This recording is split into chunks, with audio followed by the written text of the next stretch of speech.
Hi everyone, Argentina here. Welcome to another edition of Interview with the Experts. I am very excited about this interview because given the circumstances with the coronavirus, I think that many of you are really struggling and finding some challenges, and this interview, I think you're going to find a lot of value in it. I'm interviewing Dr. Sarah Brown, and Dr. Sarah Brown has over 30 years of experience in corporate America, she is a coach that concentrates in working with mid-career professional women who are in the wrong job. But are unable to know what is it that they really want, what would be their ideal job. So she helps them, switch careers, transform their own job, and find ways to really increase their careers. And, it's at all levels. So she is the author of Let Your Personality Be Your Career Guide, and co-author with Jack Canfield, the author of Chicken Soup for the Soul. So she really knows what she's talking about. She has a goal to reach 250,000, women with the empowering information about what makes them unique, and to know what they need to achieve.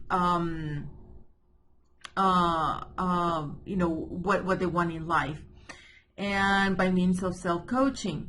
So in this interview, I ask a lot of questions to Dr. Brown, but in this interview, you're going to find out, answer key questions. How do you discover what makes you unique?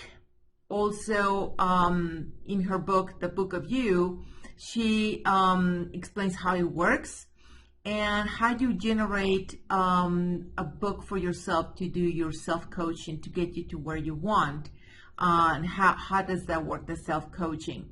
So it's really a good interview that I'm sure you're going to enjoy, because given the circumstances we're going right now, there's a lot of people in furlough, layoffs, losing their jobs, or at home, or overworked now. If you were not liking your job a lot, and now you're being doing overtime because of your job description, obligations, maybe this is a time to rethink what you want to do with your life. We're in this world to be happy and be the best versions that we can be. So in this interview, you're going to find a lot of useful information, and if you want to work with Dr. Brown, she will give you the information about a free webinar that she is having, and all the information is under this video, and also mentioned in at the end of the video. So I really hope you enjoy it. So hi, Sarah. It's so great to be back with you. And under the circumstances with all this coronavirus situation that is really causing a lot of us to, times of uncertainty. And there's a lot of my audience, my clients that find themselves, furlough, laid off, working without pay, fired, whatever it is. So there's a lot of uncertainty, and you really specialize in helping women to evolve through their careers.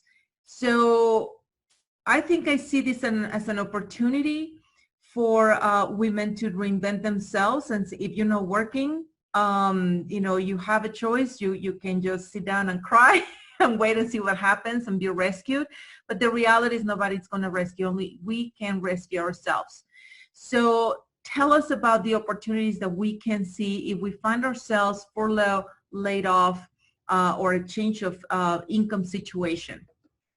Well, there are lots of scary things about the current situation. So I want to acknowledge that and say whatever you're feeling right now, it's okay to be feeling it. Recognize that. Just don't pitch a tent there. Don't get stuck there. and use this opportunity as a way to really get to know who you are. What are your unique gifts that can be shared with the world?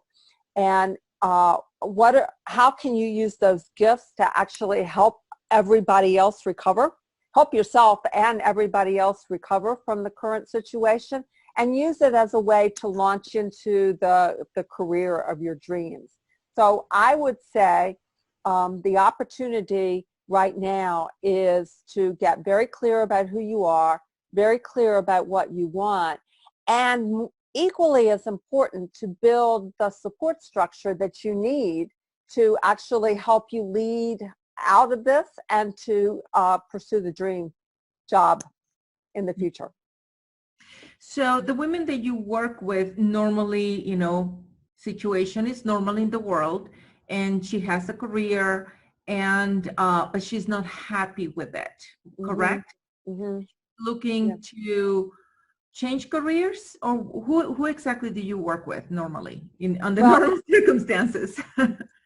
Well, in order to answer that question, I need to go back to what launched me into this business to begin with. In the last 5 years that I was in corporate America, I was actually working for Accenture, which is one of the largest consulting firms in the world. And I kept bumping into mid-career professional women. And at that time, the economy was really good. But these were mid-career professional women who were obviously in the wrong job, and they were miserable. And they could tell you they were miserable. They made everybody else miserable. But they were kind of shackled to the job because it was earning a good income. And more importantly, when I would ask the question, what do you want? They could not answer that question. And if you don't know what you want, any road will get you there. What's really important in terms of crafting the job of your dreams is not waiting for it to fall into your lap, but deciding what it is and then going after it. And so what the ideal client for me, the woman who typically is drawn to work with me, is the one who doesn't quite know what it is that she wants.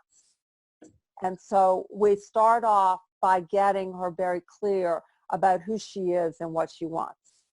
Mm-hmm. So, okay, so let's say that now we have this girl, and let's say that she is a manager of a company that right now they just had to shut down and furlough everybody. Let's say it's a construction, well, I think construction is still going on. Some sort of manufacturing plant or restaurant. Let's say restaurants are hurting right now.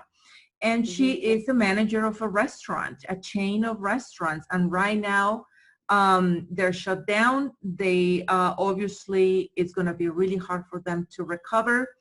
And they pretty much, let her go. And she doesn't know if she's going to come back. And obviously it was in a situation that you're describing. She doesn't know what she wants.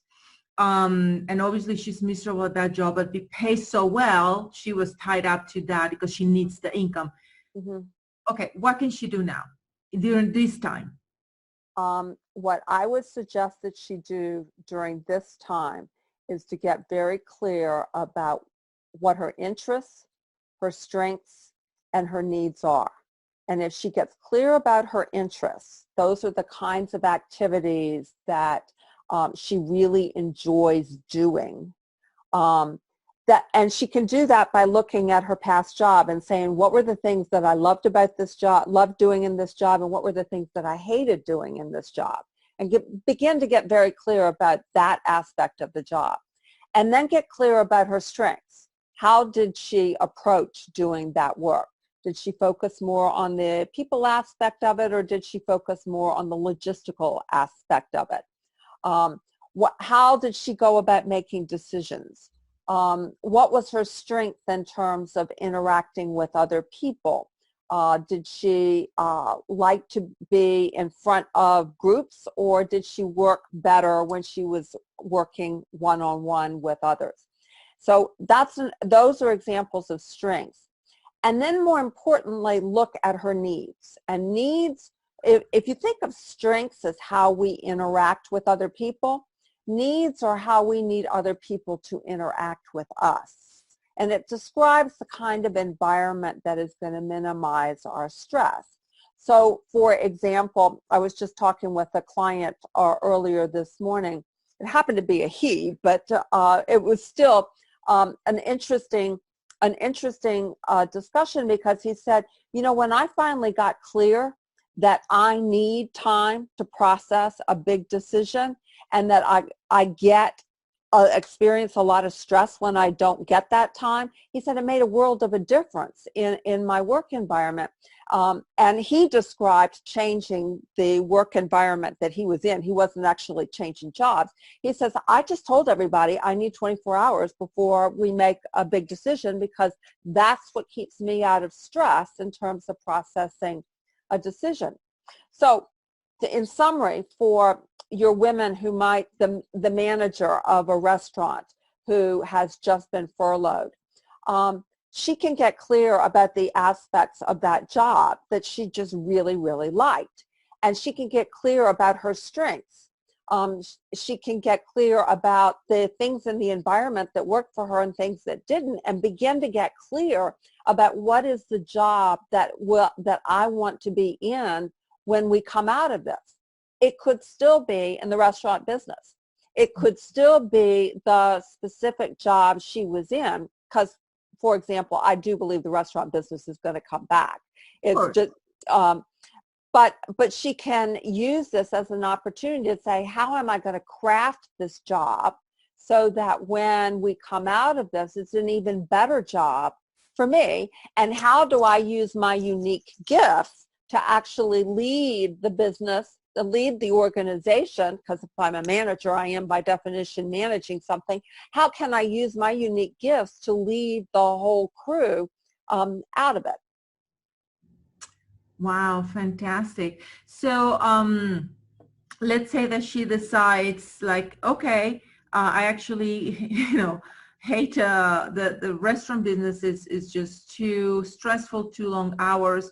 I really want to change industries using these strengths. How does she go about making that change? Does it start with a resume, or by researching other industries, or how can you actually figure out where do you belong? Well, the resume is a good thing to focus on, and what you do want to have come through on your resume are the things that you're interested in, passionate about, and what you're strong in. So that's one good thing. But an effective resume is actually targeted to a specific job. So I think the more important thing than actually working on the resume right now is getting clear about the kind of job and the kind of industries in which that is going to apply. In my book, the Book of You, the one around finding a career that's right for you, I have a whole host of suggestions based on an individual's unique profile. But you don't even have to do that. If you get clear about the kinds of activities that you love doing and what your strengths are, and then can describe the environment that works best for you, just start talking with your girlfriends. Start talking with anybody. Now's a great time to be setting up virtual coffee dates and say, here's what I have come to understand as my interests, my strengths, and the kind of environment that's right for you. What ideas come to your mind around the kinds of jobs that will take maximum advantage of that? Oh, okay, fantastic. Can you give us some study cases where you help somebody make that shift or leap of careers, or actually start liking her job? Success stories, basically. Yeah. Yeah, so let me, I'll give you a couple, but let me tell you about one specific woman who was laid off. She was a PR professional, and she was laid off with her company, and she took one of my workshops. So she did all of this from one of my public workshops. And she got very clear about the aspect of her job that she liked the most. And there were two aspects of that. One was the writing part. And she realized that that was a real interest and a passion for her. But because it was an interest and a passion, she got very good at it because she did a lot of it. And in terms of interacting with others, the way she went about it, she was much better at or stronger interacting with people one-on-one than she was in large groups. And what she did is she took that and she crafted it into a niche role. She is now writing corporate and individual memoirs, where she can go and interact with individuals on a one-on-one basis and then take their story and tell their story as either a corporate story to help explain it to clients, or as a family story to actually pass things along to the next generation. So that's a specific example of how somebody reinvented herself after a furlough by getting very clear about interests and strengths. You know, I think that is so powerful because now she's her own boss. Yes. Mm-hmm. So the nice thing about being your own boss is that nobody can fire you. I mean, I work in the industry as an engineer for almost 15 years. I did get laid off one time. And it took me a while to get a job. But it's not necessarily that I was looking to have a business. It's just I discovered photography. I really liked it. And then it's like, oh, I would like to do this for a living. But the scariest part was, the business part. I didn't go to school to be a business person or a business owner. I went to school to be an engineer, to have a boss, to have a system, a routine, and security. It never occurred to me to be a business owner, and it was very, very scary. And when I ended up quitting my job, it was in a point in which they were doing layoffs again. And so I had been playing with the idea of doing photography full time for about 3 years before, and I started to plant the seeds and go there and start to put money aside. And then I started to really do things that when I quit, at least I can pay my rent. Like I sold my house and I moved to a smaller place. So to be able, if I didn't have a paycheck, I didn't have a big mortgage. So I guess it was just good timing that I was preparing for that. And then the layoff happened again. And even though I wasn't a candidate to get laid off, but I volunteered to get laid off because they were going to give me 3 months salary. So it's not going to get better than this. So I went ahead and did it. But then obviously the uncertainty of bringing your own money.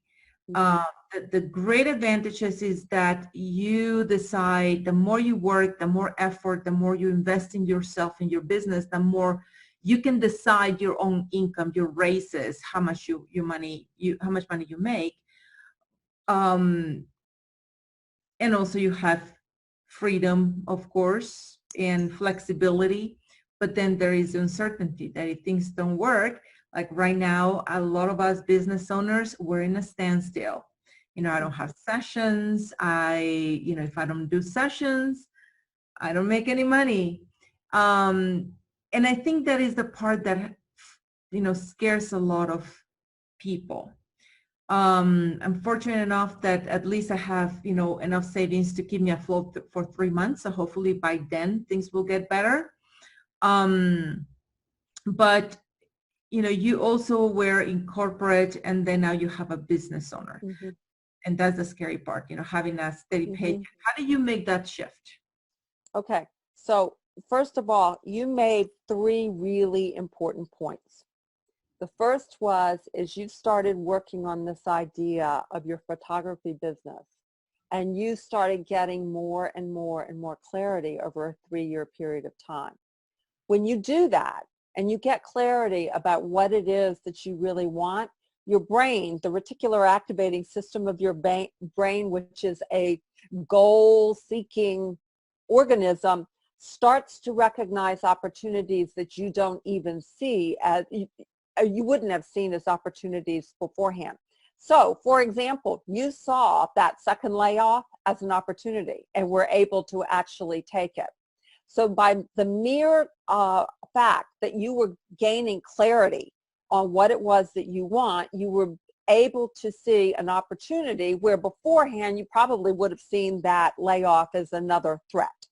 Right. So the number one thing here, I think, to get out of your story is getting clear about what we want helps us to see opportunities where we would have never seen opportunities before. So that's number one. Number two, and this leads into another story. When you know who you are and what your strengths and your needs are, you can go into new areas and recognize, okay, this is an area that I'm going to enjoy learning about, and this is an area I'm not going to enjoy learning about. I'm going to outsource that. I'm just going to understand right here and now, this is not where I should be dabbling. I should go get help there. So that area for me is marketing. I am probably never going to get good at selling and marketing. It's not my strength. It's not my interest.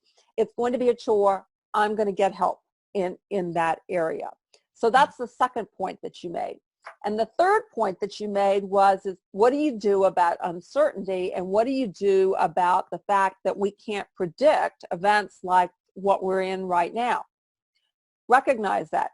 We can't predict events like what is going to be in it.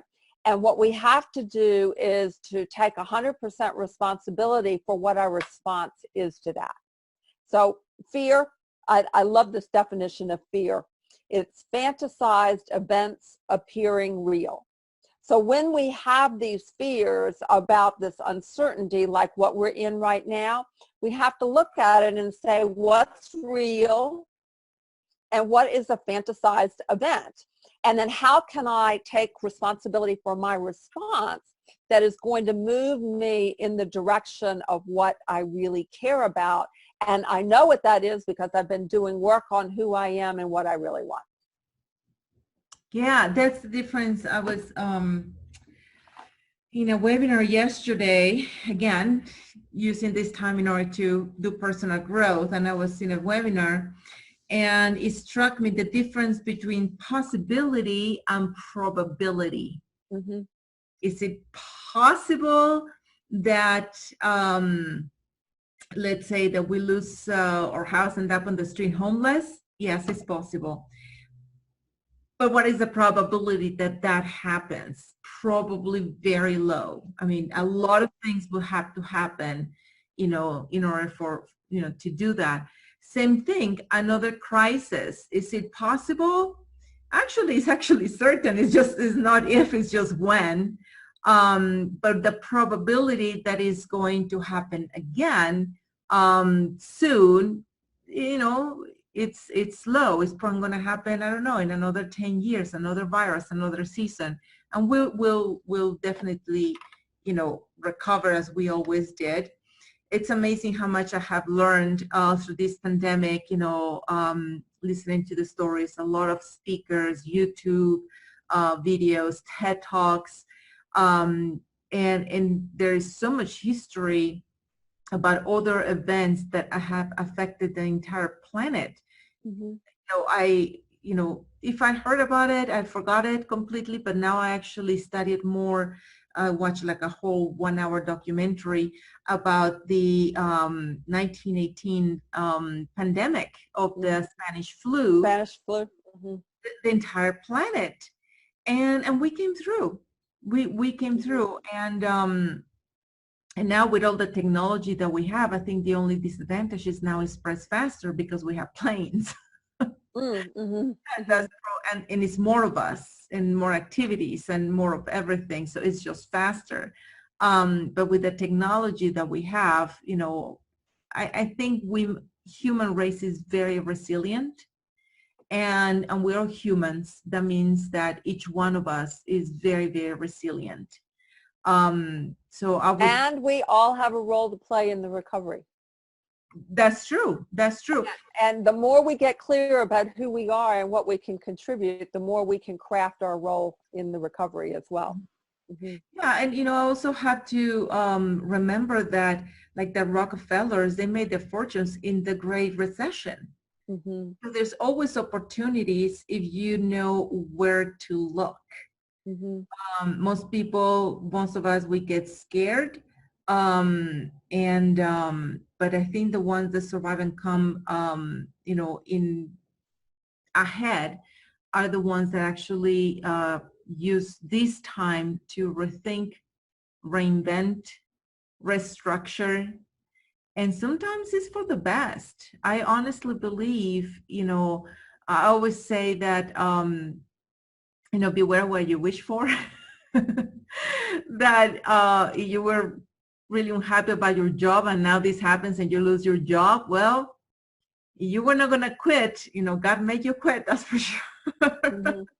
So it was Napoleon Hill who said that every disaster and every failure holds the seeds of an even greater benefit if we just look for it. And so, I believe that. I believe that.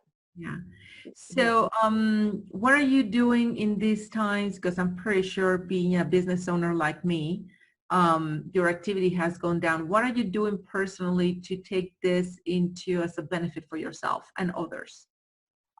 Well, the benefit that I believe is going to come out of this for me is that I'm going to have more of a virtual business than I even had before. And it was actually a long-term dream and goal for me. And this is, I think, is just going to accelerate it. And this is something that your audience might actually be interested in. I'm going to start running these virtual workshops in just a couple weeks. And the first one is actually going to be free of charge. And it's going to focus on how we can get clearer about who we are and what our gifts are to actually lead us out of this recession. And I'm also going to introduce how you can self-coach during this process. And so if your audience is interested in this, they can text me at 33777. Again, that's 33777, and text this, capital K, capital T, capital S, which stands for Know Thyself. Capital K, capital T, capital S. You'll get an extract of my book that will give you some quick tests on getting clear about your own interests, strengths, and needs. But I will also send you information about this free workshop. Fantastic. Yeah, I'm going to be posting this later on in the blog and in YouTube, so everybody will get all this. So so this is going to be all virtual, correct? Correct. Mm-hmm. And how long is it going to be? The first workshop, the first session itself is going to run for 90 minutes, and then there'll be a 30-minute Q&A. And then there'll be an optional session at a very nominal charge where we'll actually delve in deeper to everybody's unique interests, strengths, and needs, and how to take that forward. And that'll be in a second session. Oh, okay. I know you had this fantastic book, The Book of You. Tell us more about it. The Book of You is designed to be a coach in a book.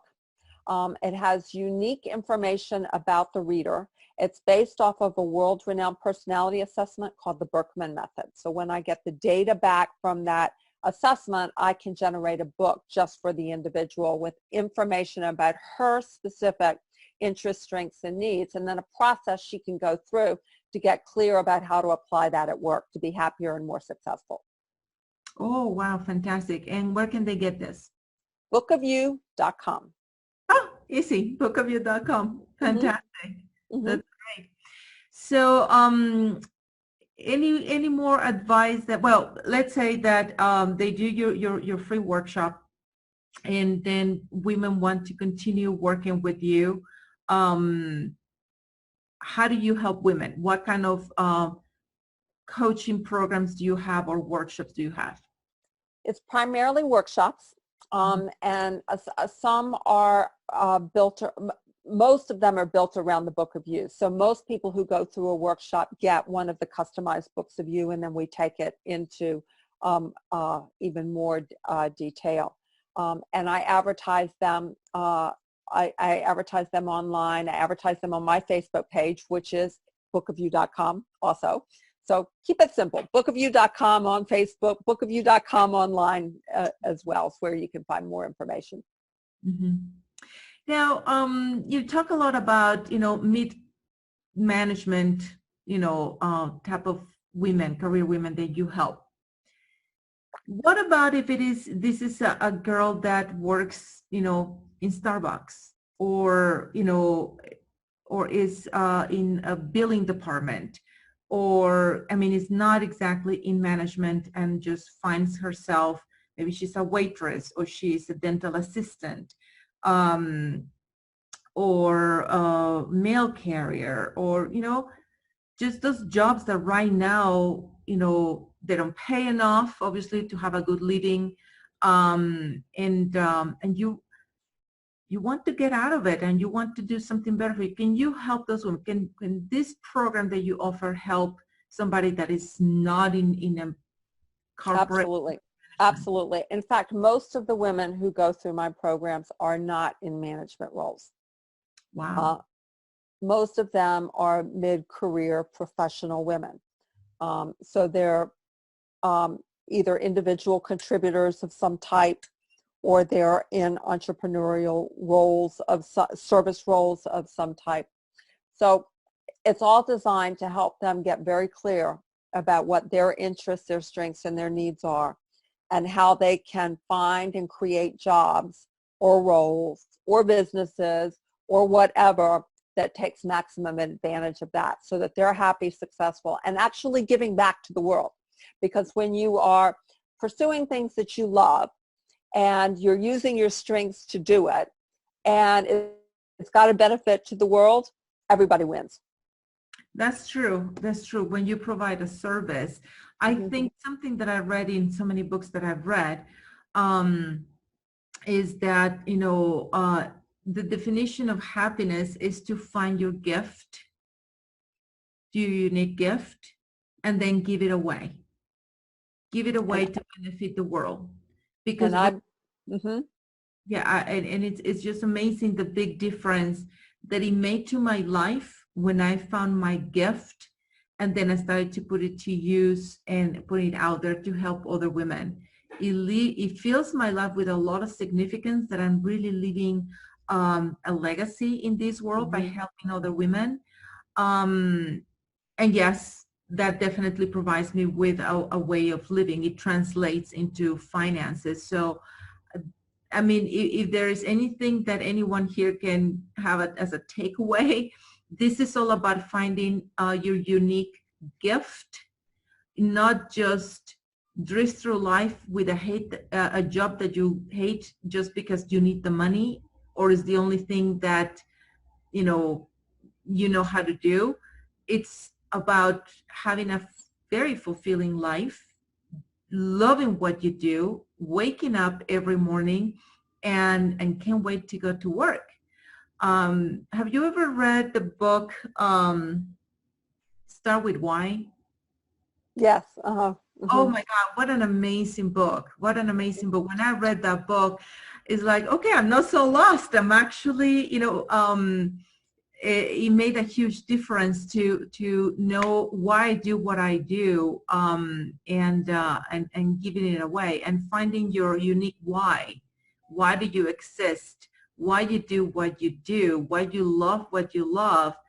It answers so many questions, and it really inspires you to even be more daring, and put yourself out there. Agreed. So yeah, I love that, and I follow the author very closely. I'm always, following in Simon Sinek in YouTube and Instagram. And right now, with all this, coronavirus, he has reading club in YouTube where they're reading along the book. Mhm. Start with why. So pretty interesting. So, well, Sarah, it was amazing talking to you. Thank you so much. Give us again the information about how people can register for your free online workshop. Well, if you text K, capital K, capital T, capital S to 33777, you'll get a chapter from my book, Let Your Personality Be Your Career Guide, which will give you some quick tests on your own interests, strengths, and needs. And then I will send you information also on the workshop that I'm going to be doing for free. Okay, fantastic. Well, I'm going to put it right now, and hopefully we can get together again in a few months and do a recap of all this. After all this thing is over, it will be interesting to see what are the good things that come out of it. So let's make a plan to talk again in a few months. Sounds good? Great. Thanks so much. Thank you, Sarah. Bye. Bye-bye.